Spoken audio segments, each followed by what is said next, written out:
Hi, and welcome to The Traveling Fool, the show that talks about travel destinations, the history, culture, and people of those destinations, and travel tips and news. I'm Bob Bales, and today we're talking about a small country town that has seen celebrities, outlaws, and fired the first shot in a revolution.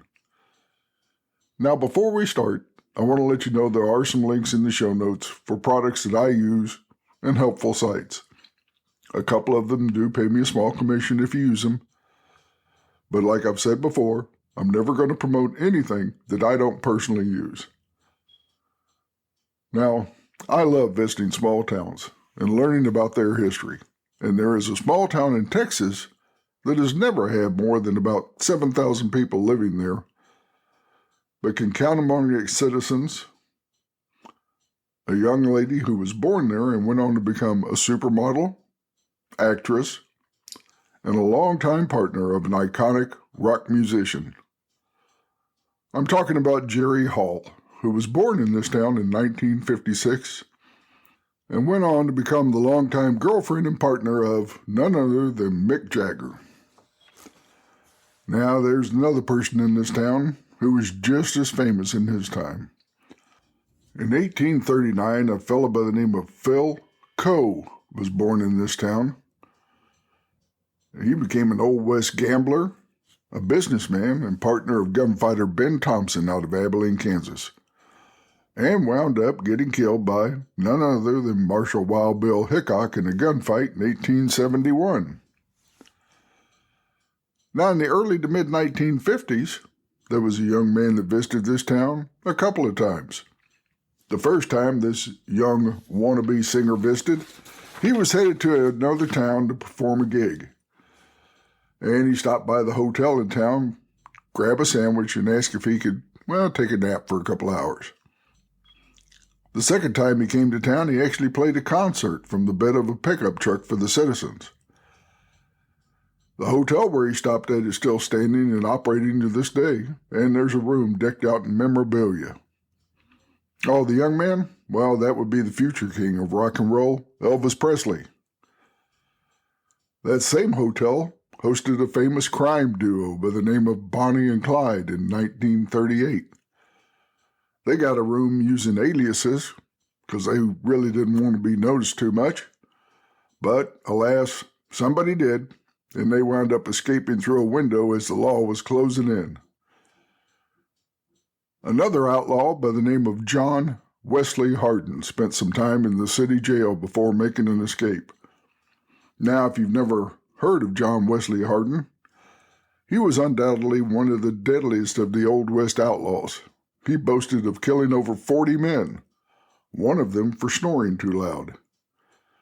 He was arrested several times, escaped several times, before being caught and sent to prison, where he was later pardoned and became a lawyer, living in El Paso, where he finally died in a gunfight there. But perhaps the most historic event of this town occurred in the 1800s. When the town was a fledgling community, it would come under raids by local Indian tribes. In 1831, the Mexican government gave this town a small cannon to protect itself, but mainly make noise to scare off intruders. Fast forward to 1835, the seeds of Texas Revolution were brewing, and a provisional army had been raised. In September of 1835, the commander of all Mexican troops in Texas requested the cannon back. After the settlers refused, he sent 100 Mexican soldiers to retrieve the cannon. Now, in the meantime, fearing trouble, the settlers rounded up some help, and they had 140 men respond to defend the town and its cannon.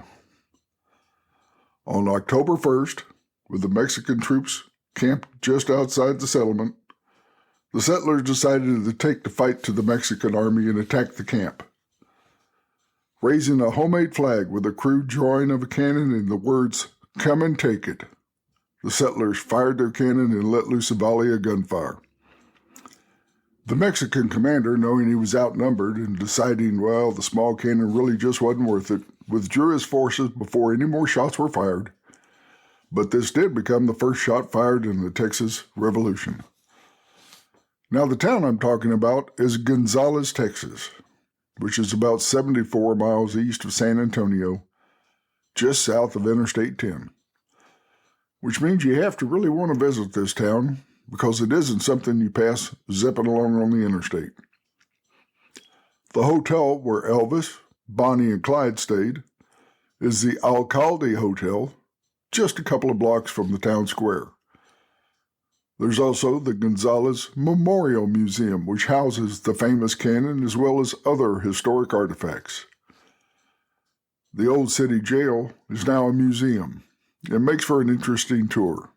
And you can also visit Pioneer Village, which sits just outside of town. It's a living history center with a collection of 1800s to early 1900 era houses and buildings to show you what life was like in early Gonzales County. Gonzales is a fun town to visit. It holds a lot of history, and it's one of the reasons I love visiting small towns. They don't always have flashy tourist attractions, and most are not on the interstate. You do have to travel the back roads to get to some of them. But when you visit them, you can learn about some interesting history and meet some interesting people. Now, before I go, I want to leave you with this thought. Next time you go somewhere on a trip, look at taking some of the back roads and explore some of the smaller towns. If you travel anywhere, whether it's stateside or overseas, take some time and explore some of the smaller towns, and you just might find some interesting history. Travel is about the people you meet, the stories you collect, and the memories that stay with you for years. So make your next trip and every trip afterwards a memorable one. Thanks for tuning in to the Traveling Fool podcast. I hope you enjoyed it and got something out of it that you can use. Please take a moment to leave a review, subscribe, and share it with your friends. And stay tuned for more tips, destinations, and travel news in our future episodes. Thanks again.